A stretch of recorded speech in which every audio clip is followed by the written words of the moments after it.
If your book is written and you're wondering how to market it, I've got the goods on exactly what you need to do in just a moment. Tune in to Go Book Yourself, powered by Helix Interactive, with your book coach and publishing expert, Hilary Jastram. Welcome to another episode of Go Book Yourself. That's my favorite pastime, by the way, going and booking myself. I hope it's yours too. Now, there seems to be a lot of confusion on the book marketing front. I'm hearing from a lot of people lately. And this is what I'm trying to do as we get this podcast up and off the ground.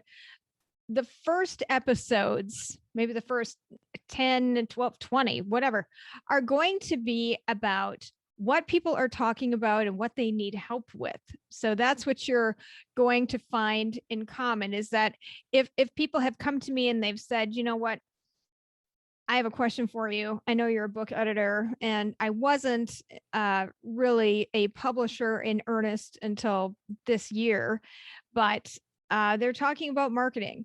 What am I going to do? There's nothing worse than having that anticlimactic splash, right? Or having that one day success. We want to make sure that our success is ongoing and we know what we need to do.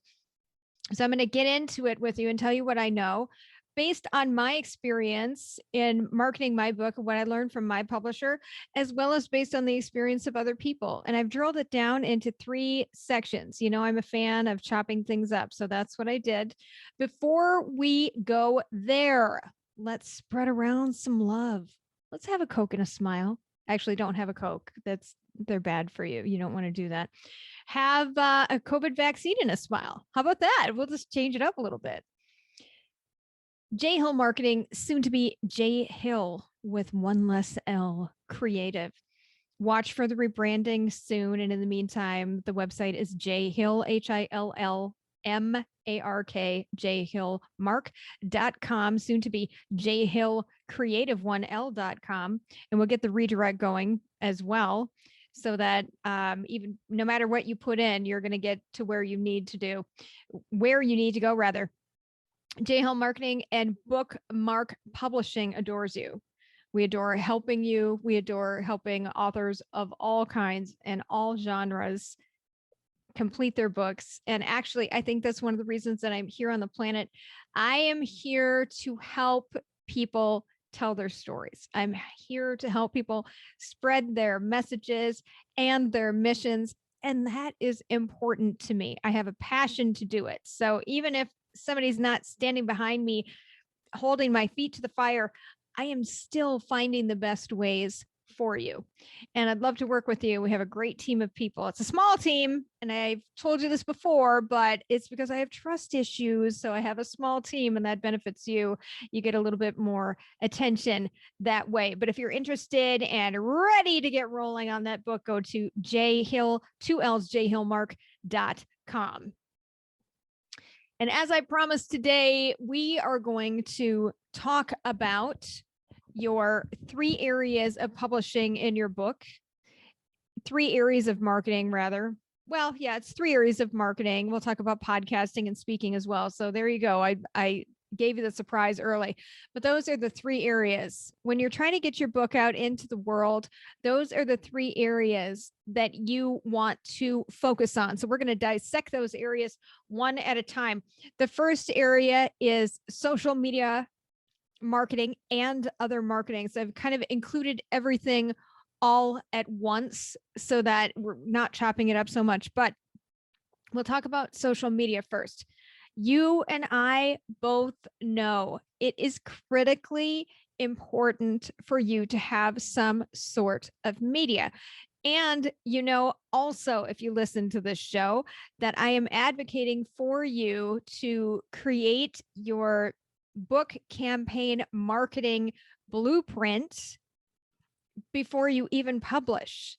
Some publishers would even say, and some literary agents would even say, you need to do this the second that you've made the decision that you're going to write the book and you're actually moving forward with that book. So you'll need to do that. I decided to pause for a technical moment. Drew, don't feel like you need to correct that. That's totally fine. That's what this is all about, is the live adventure. Long story short, I forgot if we were recording. That wouldn't be my first time either. So I was like, boy, we better nip this in the bud right now. Once I recorded an entire episode of the Sick Biz Buzz and nothing happened. I've also had episodes where I didn't hit record. So sorry that you have to deal with my neuroticness. That's just a part of being a listener, and it's super fun. You're welcome. Okay. Back to the topic at hand, social media marketing. You know that you need to do it, man, and get it done as soon as possible. Again, nothing worse than having your book come out and then it's, it's a blip on the radar. It goes really well for one day, a couple of days, and then it returns from whence it came. So we want to keep that momentum rolling. We want to keep people asking about it. We want people to continue to go to your Amazon account, all of the fun stuff, but you got to do the work for it, and you're laying down that platform. Start now. Start doing the work now. I know it's not a popular answer of do the work. And so many people are like, well, I don't have time. I've got a lot going on. I don't have time to build a platform. Yeah, you actually do. So what you need to come up with, it doesn't have to be like the most compelling thing ever. We're looking for consistency. So if we were to measure how you are posting across the board, we would say, okay, well, at least he or she you're being consistent. It's not like, oh, shoot, I posted that thing and I only got 5 likes and nobody shared it and whatever. We don't care about that. We don't care about that. The algorithm doesn't care about that. What they care about is that you're actually posting. So listen to me right after this podcast. Get going. Get going on your social media marketing. Get going on your blogging. If you're talking about it and you want to do it, again, you're gonna be captured, and you're gonna have to come back to it again and again until you actually get it done.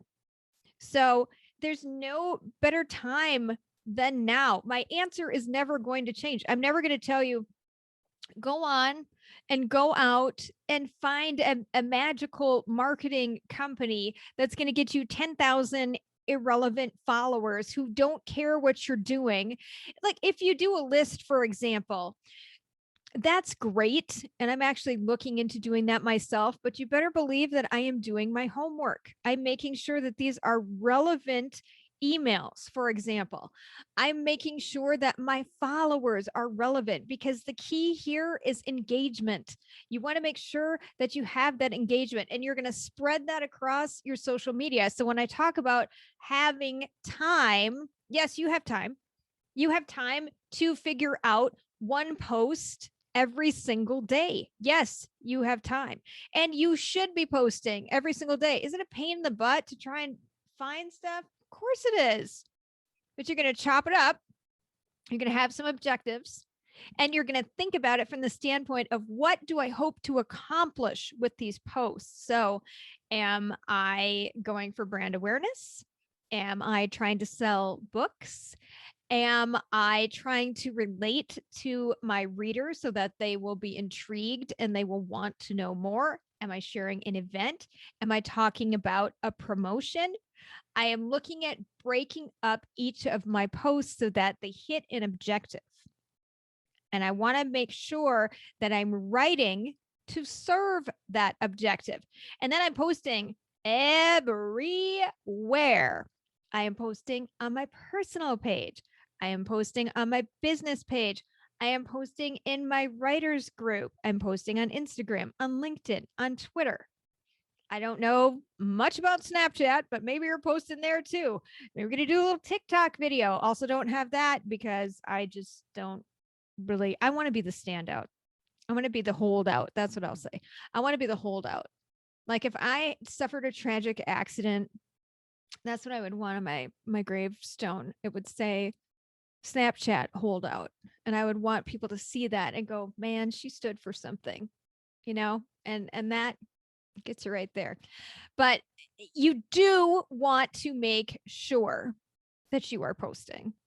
If you have a blog, you're going to be blogging. That's another thing. That's an objective. I want people to see a sample of my writing a book, and you get rolling and you've got some of the content that is finalized. You definitely can share that. You can create a custom meme for that and share that all over the place, meme all over the place. What are you going to do about budget? Great question. You don't have to do anything initially, or spend a very little amount and make sure that what you're spending on makes sense. You're not typically going to spend on a meme, for example, but you might spend on, if you're doing a virtual book signing, you could spend on that, and it might only be like $5. You don't have to go crazy, but figure it out. When you do your marketing, then you're going to take a look at your analytics and you'll revisit them and you'll say, this is what went well here. This objective went well. This post went well. And then you're going to tweak it so it performs even better. That's the secret, is that you want to make sure that you're identifying a strategy, you're putting it out there, you're analyzing it, and you're tweaking it. So execute, analyze, tweak. Make sure that you do that. And you're putting out this content just boom, boom, boom, immediately. Anytime I post on my personal page and it's something like, it's a new article I've written, or I'm talking about, if I'm posting the GBY, the Go Book Yourself podcast link, for example, then I immediately, this is my order. I go my personal page, my business page, LinkedIn, Twitter, and Instagram. And Instagram, I make sure that I use a bit.ly link, bit.ly, use a bit.ly link, and I customize that so that people can see that and they're able to, because you can't click through on Instagram. So if I do like bit.ly.com/GBY12, for example, which would be a miracle if that was available. But if I do that, then people are going to remember it. It's not like they've got a whole line of gobbledygook that they have to remember. It's like, was that a capital J, or was that a 3, or was that an umlaut? Like what, what was that, a tilde? What was in that URL? And I can't remember it. So you'll want to do that. You want to make it easy for people. I take little still screenshots of these videos, or I take, if the thumbnail is appropriate, I would do that. But I use that as a picture. I can share it on my stories or whatever the case is on Instagram. But that's what you're going to do. You've got the objective. You're going to fulfill the objective. It's helpful to have a calendar. It's really helpful, because then you can say, okay, I know Tuesday the 30th, I'm just pulling this date out of the air, by the way. I'm not really looking at a calendar. So just so you're aware. But I know Tuesday the 30th that I am going to share a meme. It's a custom meme that I've created, some content in my book, and people are going to adore it. They're going to love it. They're going to share it, whatever. So then I know Tuesday, great. I better get myself in the game here. I better create that meme, have somebody else create that meme, whatever the case is. And then I'm going to share it all over the place. And that's my post for the day. That's important. You want to keep doing that. It's important to spend time in your marketing. You can do other marketing too. Some of the other marketing is not going to be as calendar specific. So if you have got a funnel, for example, and a very popular funnel among entrepreneurs and people that I've worked with is a free shipping plus funnel, which essentially means that you're paying for the book. So you're giving out a link and you're saying, I'm going to collect your payment information. Here's a book. A lot of times these are given out in conjunction with the purchase of a higher ticket priced item. Totally fine. But you are going to pay for the book for the purchaser. They are going to pay for the shipping. The idea being that the shipping is going to ensure that you are still going to make something for the book and you're not going to go in the hole on this particular campaign. So that's another type of marketing you might do. You might put something on your website. You might have a place where you're directing people. You might be blogging about it, as we talked about before. You might be doing a guest blog. Sometimes people will say, wow, I really am excited about your book. I read your book is the other thing. If the book is already out, I read your book. I think it's great. And I would love for you to be a guest blogger. And so then you would write a piece and appear on someone else's website where they then become a conduit and an advocate for you. So that's an effective thing to do. There is no one marketing piece that is just going to shoot you right to the stratosphere, unless you're going on Oprah's Super Soul Sunday. Then yes, you're going to get a lot of attention. Still, you have to build a foundation underneath you that is consistent, so that when people get to know you, it's not like you're a one-hit wonder or a flash in the pan or any other cliche that you can think of.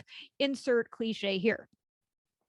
You have to do the work to build the foundation, and you have to get over the fear of talking to people. Let me tell you what, it has taken me years to do a video podcast. And when I first started doing these with Helix, I was like, man, I botched it. It wasn't fun to listen to. I was tripping in all over the place. It's a whole different type of exposure. It's ripping off that safety and security. I've got an author right now who is working on her first book, and it is great. It is really great, but she has got to get comfortable doing that social media. Otherwise, she's going to become the best kept secret, man. That is probably not your intention. Your intention is that you want to become an author and you want to leverage this, and you want more and more people to know about your book. So make sure that you're doing the work in the media. We talked about social media and other marketing, the funnels, the website, emails too. That's another big one. You're sending out an email to your follower. Hey, I wrote a book. Your followers. I hope you have more than one. Hey, I wrote a book. I want you to access it. I want you to read it. Here's a little snippet. Here's a sample. I'm working with an author right now who said, hey, when we're done, I want you to take each of the 26 chapters of my book and put them into individual chapters in a PDF so I can hand them out to people, because I'm going to give different chapters to different people who are serving different purposes. This is a New York Times bestseller 5 times over. Sharing this information with me, you better believe I'm paying attention. That's a great idea. You want a university? You want to come speak at a university? You want to give them a teaching aid, and you want to make sure that what you have written is congruent with a course or a mastermind or a lesson or something like that. Yes, absolutely. That's a form of marketing. When you're thinking of marketing, this comes back all the way to the positioning question. I give people 4 positioning questions when they start working with me, when we do an outline, and I'll share those with you now. And this will be a fun test of my memory. So here we go. Because we're 1/3, and usually I'm like, yeah, 3 is my jam. So 4. The first one is you have to know who you're writing for. So you have to know your demographic. Generally, you're going to split your demographic up into 3 segments. Your first segment is going to be larger, likely. We'll call that segment A, because they're like your A+.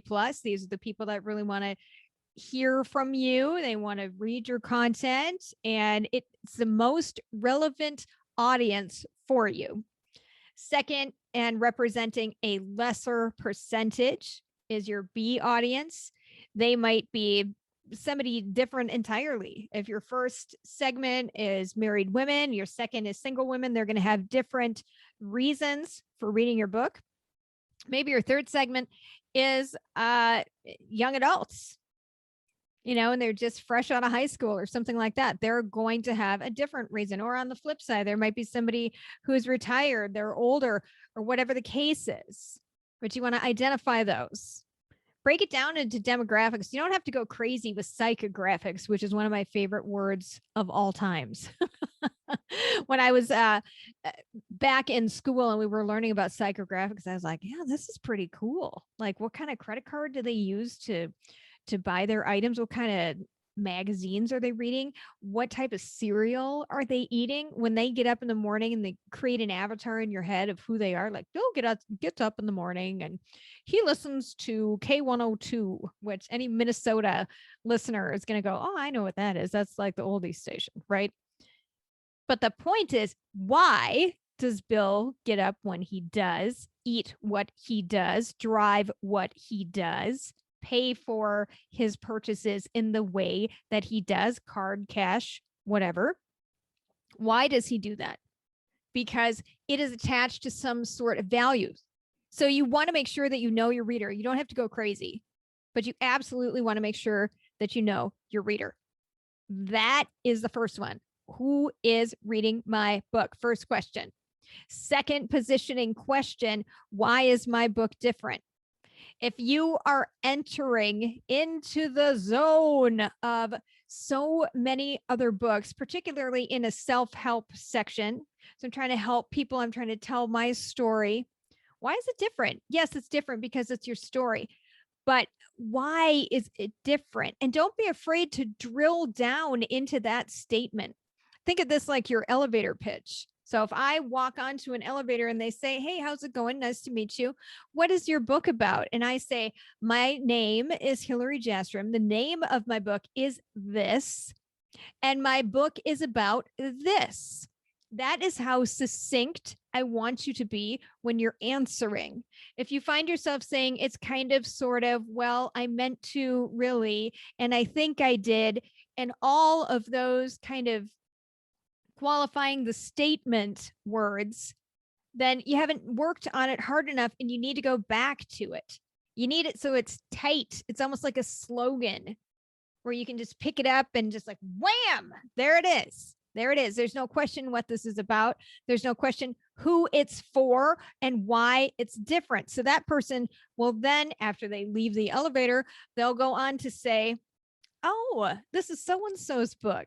It's different because blah, fill in the blank. It's different because fill in the blank, and make that a short dang blank. Okay. That's the key. Short. That's your second question. Why is my book different? Third, what problem does my book solve? What problems does my book solve? And you better know that, because your reader's going to pick it up and they're not going to be like, oh, I love this story. This memoir is fantastic.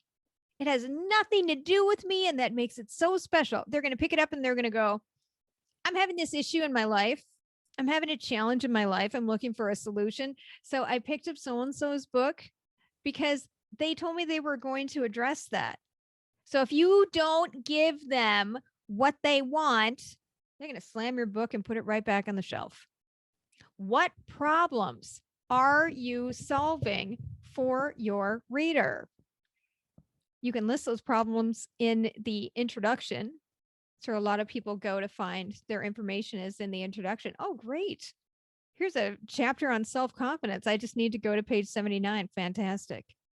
But you'll let them know, I lived through this pain. And yes, I enjoy telling my story for me, but I lived through the pain for you, so I could save you some of your pain. I don't want you to go down the road that I went down when it was hard. I want you to read this and say, I might be headed down this same road.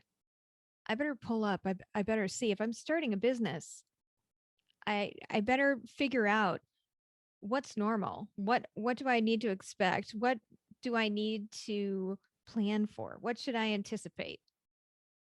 How do I structure it, right? You're always looking and researching for the reader. We're very reader-centric, and you'll know this when you come and visit us enough at GBY. You'll know this. The country's best books. That's an old take on the country's best yogurt. TCBY, that's what it was. The country's best yogurt. Yeah, we're GBY. Go book yourself. The country's, the world's, the planet's best books, right? Make it about your reader. That's the takeaway. Make it about your reader. The fourth question is, what do I want my reader to do after they've read my book? There's a couple different ways to answer this. The first one is a little bit more obvious, and you can say, well, I want my reader to go to my course. I want my reader to go to my mastermind. And I want my reader, I'm going to redirect them to this funnel over here. And then they're going to purchase this other thing, right? We're attaching it to a higher ticket priced item. And I want my reader to engage more deeply with me. Super fantastic. That's great. Just make sure that is evident, make it easy for them, remove as many barriers out of the way as possible. So that's more of an external thing that you want the reader to do. Totally fine. And it absolutely works. The internal part of encouraging your reader to do something or take action, and that's what we call a CTA, or a call to action, is when you want the reader to go, instead of engaging more deeply with you, they're going to be engaging more deeply with themselves. A lot of guidebooks, you're seeing this. Some books have journals in them. So you might have a book with a question. If you're writing a book on personal finances or financial guidance or whatever the case may be, you're going to put down how much do you think you're worth? And then you'll leave a space for them to write, or you'll have a PDF or some sort of interactive digital link where the reader can go and utilize that space, that digital space. They'll be able to type something in and keep it kind of like a journal, for example.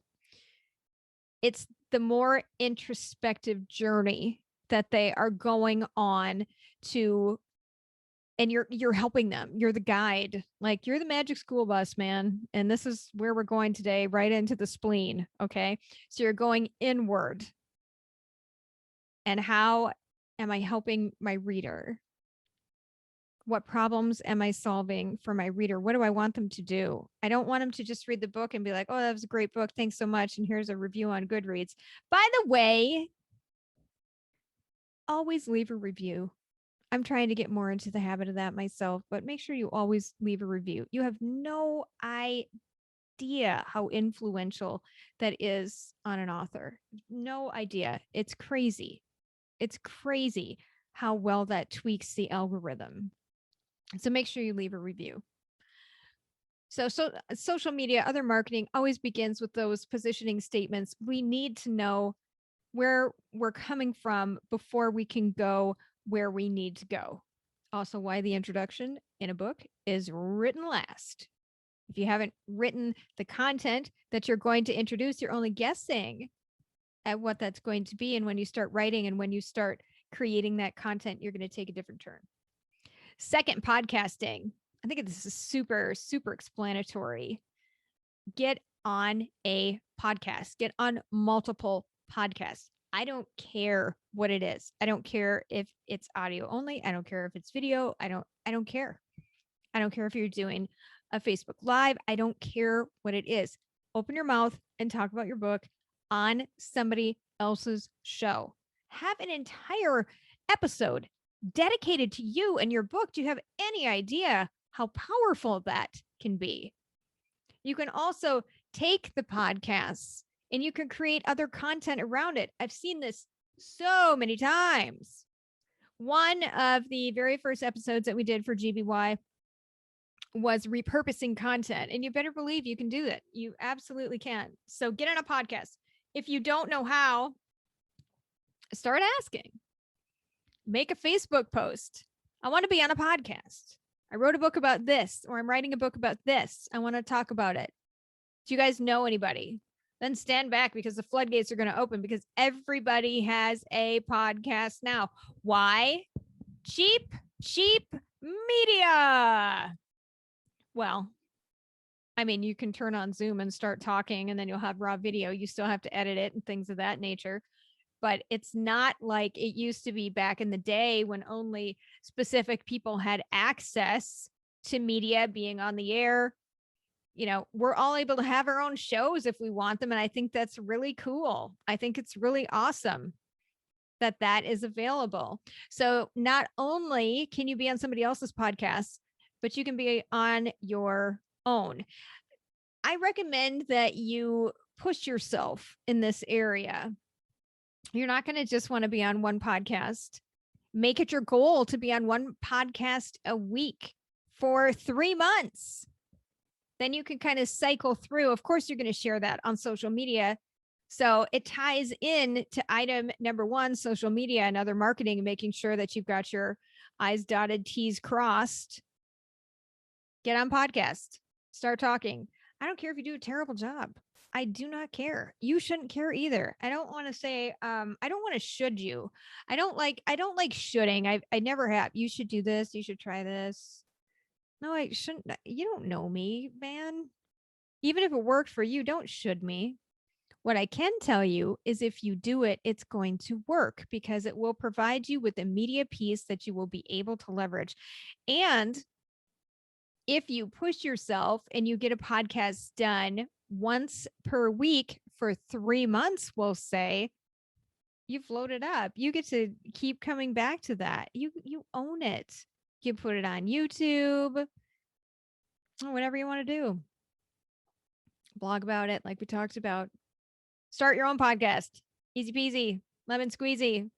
It's not hard. All you have to do is just get in front of the camera, get in front of the microphone. You don't need very expensive equipment. I think this mic I'm talking into was like maybe $100 and some odd. I just bought lights, which I'm wondering what you guys think of the shadows behind me, but I just bought lights, and $33 for tabletop lights. You don't have to go crazy. I just plug into my computer. Easy. Have someone do the editing for you. Sit down, write a little script. And I don't write a big script. I just write, this is the intro. This is the sponsor. This is the crux of what we're talking about in terms of, I always do bullet points and then just take it from there. And then I have a close. Easy. Easiest format out there. Make it predictable for your audience. So get on podcast, start your own podcast. Do those things, open your mouth up, talk about your book. You got to be proud of your book. And you will be proud of it if you have a good editor. Just saying. If you don't, or if you don't like your designer, if you don't like any part of your book, if you're not confident, if you've been pushed too hard, if you're not ready to own it, you're not going to be proud. You're not going to talk about it. But nobody is going to come knocking on your door and be like, hey, I heard you wrote a book. So I thought we could sit down and talk about it. And well, where'd you hear from me? Well, from the universe. A little birdie came and whispered in my ear and said, so-and-so at 303 Main Street wrote a book and you better get over there. Nobody's going to know what you did unless you tell them. It's not a bad thing to tell people what you did. My God, if that was the case, I'd be in counseling for decades. Oh, wait. Tell people about your book. That's part of it. Any publisher will expect that. They will expect you to be the driving force behind your book. They will not expect themselves to do that. It's just the way with my authors. When I send back edits and I'm looking for interaction from them, I'm looking for rewrites, I'm looking for them to make time, I'm looking for them to answer questions. If they come back to me and they're like, you know what? I didn't really work on this and I think it's good enough and I'm just going to give it to you. I'm telling you what, that's fine. But that type of enthusiasm or lack thereof is catching. I can't be more excited about your book than you. You have to talk about it. I'm sorry, but that is just the way it is. It's just a part of doing it. You can't escape it. If you don't like that part of it, then it's time to accept that nobody's going to know about it. Very few people. Your grandma might say, sweetie, I'm so proud of you. You're an author. You wrote a book. Maybe that's good enough. That's fine. I shouldn't say good enough. Maybe that's what you want. That's fine. Other people have different goals. I don't think that's what you want if you're listening to this podcast. I don't think it is. I think you want tips and tricks and hints and all kinds of things that will help you get the word out about your book. I think that is the goal. That's the objective. So push yourself. It doesn't matter if you don't feel comfortable or if you feel uncomfortable. That doesn't matter. It's going to happen. And it's not going to kill you. You're not going to pass away from it. Your heart might beat a little bit faster. You might glisten a little more because you might be a little bit more nervous, but you'll get better at it. And after a while, you won't even care. You'll be like me, just tripping all over my tongue, all over the place, all the time on the podcast. And I don't care. I'm just doing the best that I can to get information out to people in an approachable way so that they know they actually can write a book and they can live that dream. They can have that dream come true. Speaking is our third leg of this stool. Speaking. Well, what about COVID? Well, freaking what about it? Isn't that how we all... I hope that's one of the thumbprints that YouTube has when I upload the video. I hope that'd be fantastic. What about speaking in the time of COVID? What has happened? To some in the speaking industry, everything ground to a halt. Nobody knew what they were doing. They weren't getting any events, any jobs, any opportunities. But there are ways to get around it. You can speak to somebody in PR. There are also people specifically who will help you get on podcasts. There are podcast placement agencies. Similarly, if you want to speak, and if you're doing a nonfiction, well, even a fiction book, if you want to speak, if you want to do a virtual book tour, for example, then you would talk to a PR agent. You would talk to somebody who does book marketing and have them work out some things for you. You can still get paid to speak. As a first-time author, will that be more difficult? Yes. Even as a second-time author, depending on the success of your book, yes, going to be more difficult. People don't like to open their wallets unless you really have some type of value to bring. So that's why you want to do the work at the beginning in the positioning. Make sure you know what you're talking about, why it's going to be successful.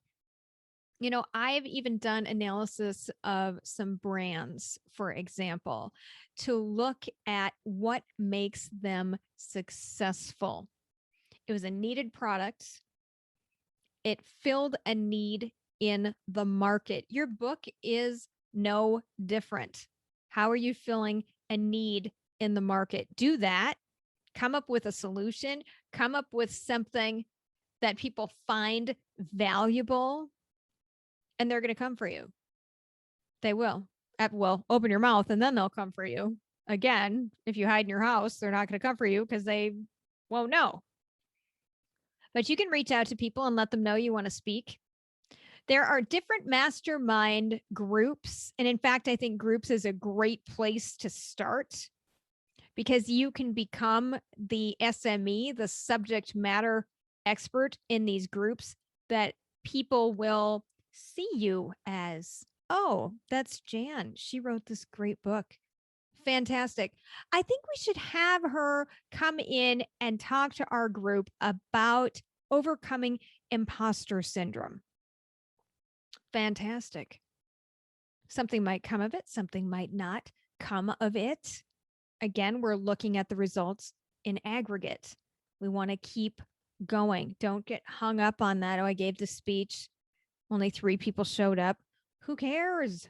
Who cares? Keep going. Give another speech. Search out another group. Talk to the admin. I love what you're doing here. This is great. I wrote a book about this. I would love to talk to people about it. I would love to talk to, when I wrote my book, Six Success, I wanted to talk to people who were chronically ill, forced to work for themselves, or maybe they made a choice to work for themselves, and let them know there are ways to get money in the door today. I wanted to let them know that I changed up the sales process a little bit in starting a business. I should say I changed up starting the business startup process a little bit. The focus wasn't so much on structure as it was on, hey, we got bills to pay. What can I do right now today to get these bills paid? How can I then replicate that so I can get to a point where I'm like, okay, oh, I have enough money now for the month. I'm good. Great. You have enough money for the month? Talk about your tax structure. That's when you're going to talk about opening the business checking account. That's when you'll talk about branding. That's when you'll talk about some of these other marketing items after you get money in the door. So I wanted to talk about that. I wanted to find the groups that would make sense and speak to the admin and say, hey, this is a great group of people. I think I could help them. That's why we write a book. Reader-centric to help. So there's other speaking opportunities. If you're lucky enough, and a lot of people are, luck goes around, I'm telling you what, that you get paid for speaking. Make sure that you bill the venue or whatever organization you're speaking for. Make sure that you bill them for like 2 cases of books. So that counts towards your bulk sales, and you'll want to make sure that you bill them the retail cost of that. Additionally, what you could do is you could purchase author copies, which your publisher will be able to help you out with, but you should get author copies that are usually less than the wholesale price. So you purchase those and then you sell them for retail to make sure that you're making back your money, right? And that's important to do. So speaking is still alive and well. There are still traditional media sources as well. You can get on local radio shows. You can get on local TV shows. We have something, the heck is it called here? Wake Up Minnesota. Did I make that up? It was like back when I used to watch Full House a million years ago, and it was like, wake up San Francisco or whatever. We have Good Day Minnesota or something like that. So that might be an option, but it airs at like noon, you know, and it serves a particular segment, the audience of people who are home, who aren't working or whatever, the TV watchers. It serves that particular segment. So that's an idea. You're looking at some local media, smaller radio stations. If you're just starting out, that's great. Radio has gone digital. iHeartRadio, that's another one. So these are the areas that I found it makes the most sense for authors to spend their time. You can also look at in-store placements. B&N, Barnes & Noble, is a tough nugget, and they keep changing things because people have been able to figure out, okay, if I provide some of my own details, like I publish through one of their acceptable publishers, if I ensure I can buy my books back, whatever, then I could place through Barnes & Noble potentially, right? Well, that's changed again. You could place through them, but you got to figure out what that looks like. I would focus on some of the smaller indie bookstores in your area. They would be happy to take on a local author. Gosh, I'm trying to think how many years ago this was, maybe 2011 or something like that. So it was a while ago, 10 years ago, but nothing has really changed. When I approached a local bookstore and said, I have a book coming out soon, I'm a local Minnesota author. This is the genre. This is what the book is about. I would love it if you would carry it. And they were like, oh, we'd be so delighted. We love our Minnesota authors. It's very special, especially if you have a book that is centered in the location where the bookstore is. So if I'm going to Minneapolis bookstore and the location of my book is Minneapolis, guess what? That bookstore is going to be like, oh, this is totally cool. So think about some of these things. I guess that's 4. I don't talk a lot about the placement of the physical book because it's a little bit different and it's a risk. It costs money. And you need to make sure that you have a strategy in place so that people are going to buy those physical books, because otherwise the arrangement you're likely going to make is going to be that any books that aren't sold are going to be returned to the publisher, or they're going to bill you back. No, they're probably not going to bill you back at the retail price of it. So it's not going to be like 20 books at $17.99 or whatever, but it may be like, I don't know, like 20 books at $4.99, something like that. So consider those things. This is what we talked about today. Marketing in actually 4 areas. I said 3, but I gave you a bonus today. Social media marketing and other marketing, including email, websites, funnels, etc. Guest blogging. Podcasting, number 2. Get on podcasts, plural. Start your own podcast. Singular. It's fun to do. Super fun to do. Right now, everybody in my house is cloistered downstairs. The dogs are just quiet with my husband. So I'm able to have this time and do it. You can do the same thing, even if you've got kids running around all over the place. It's feasible to do. I'm a mom too. So I know that we need to structure our time that way. But so don't think that just because you're busy or your life is crazy or whatever, that you can't do these things, because you can. Third, speaking. And soon, because the world is going to open up and the Hunger Games will be over, you will be able to speak in person.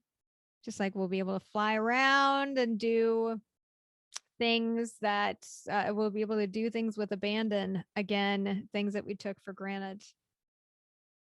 So think about those things. And then the 4th little bonus that we talked about today was the physical placement of your books in independent and or chain bookstores, but you'll just need to figure out what are the criteria for doing that. Who do I speak to about that? Is it going to be the store manager? Is it going to be a regional manager? This is why I love those indie bookstores. I just got a Stephen King 1980? I think it's 1980. Firestarter signed. Super excited about that. Indie bookstore. Right there in the front, under the glass. There it was, beckoning and calling me. Indie bookstores continue to be the lifeblood of voracious authors everywhere. So check it out. You're a voracious author. That's why you're listening. And after all that, I hope you walk away with some value today. I hope that gives you a better idea of what to do. I can't solve for you the challenge of being motivated and sometimes the ball of dread that coils up in our stomach when we think about doing things that are uncomfortable. I can't solve that for you. All I can do is tell you, man, you're going to make mistakes. You're going to trip over your tongue. You're going to say things wrong. You're going to talk and spit's going to fly out of your mouth. You're going to have flyaway hair. You're going to sneeze. You're going to cough. You're going to seem to be unprofessional. That's not what the end goal is. The end goal is not to be perfect. The end goal is to do it imperfectly, because that equals progress. That means that you're trying. So I have found those little tendrils of dread to be such a waste of time. They don't do anything. They don't accomplish anything but hold me back from what I want to do. And honestly, since I've started putting myself out there more, they piss me off. I see them as a challenge. Oh, that's what you're thinking. You're thinking you're going to make me small. You're thinking you're going to make me quiet. You're thinking you're going to make me scared, so scared that I'm not going to want to go out and talk about my business or talk about my book or even be proud of myself. And I know it seems like, well, let's talk about it then. Let's talk about how I'm feeling. I'm telling you what, don't talk about it. Do it. We talk enough about things. I want to do this. I thought I would do this. I was going to try a blog. I don't know. When you tell yourself, I don't have time, it's because you haven't solved for that challenge. Why haven't you solved for that challenge? Everything is solvable. Everything is. There are very few things in life that are not solvable. Some things we have to just say, you know what? I don't have any choice. This is where you have a choice to speak up and use your voice. So maybe it sounds counterintuitive. I don't want you to think about it. I want you to do it. Create those social media posts. Create that funnel. Share them all over the place. Cultivate and nurture your email. Get on podcasts. Create your own podcast. Start speaking. Learn what it takes to take a physical book of yours and have it sold in a bookstore that means something to you. That's what matters. That's what we want to speak about. It's a given we'll have emotions. It's a given. Fear does nothing but hold us back. That's it. It's this whole job. I would say the other job of fear is that when you overcome it, it is to provide you with such gratitude for the progress that you've made in moving forward.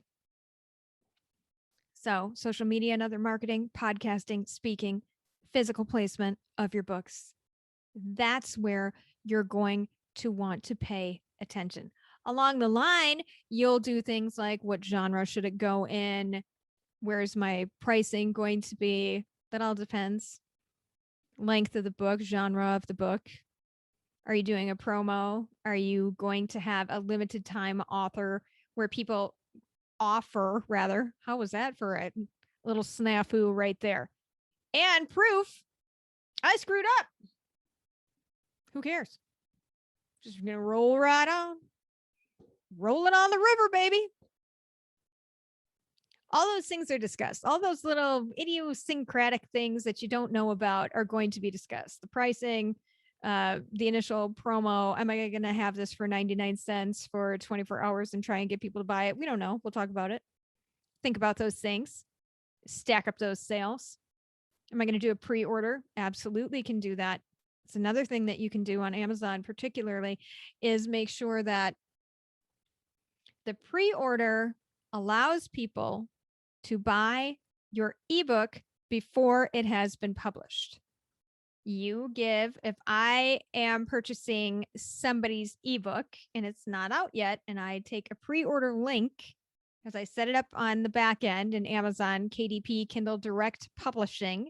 So I set it up there.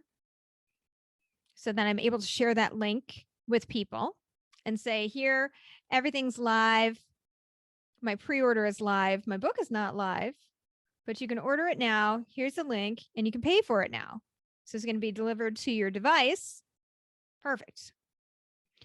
One great thing about the pre-order is that it enables you to have an actual launch date for your physical book as well. So you get a little bit more clarity behind those things. But you can talk about those things with your editor and your publisher and what you're deciding to do. Stack up some of those sales. I really hope this helped to answer the question of what to do. And the bigger question is, are you going to prioritize what you need to do and do it afraid? That's the bigger question. Telling you what you need to do, are you going to do it? That's totally up to you. And that does it for another episode of Go Book Yourself. You know what to do. Until next time, authors. right on.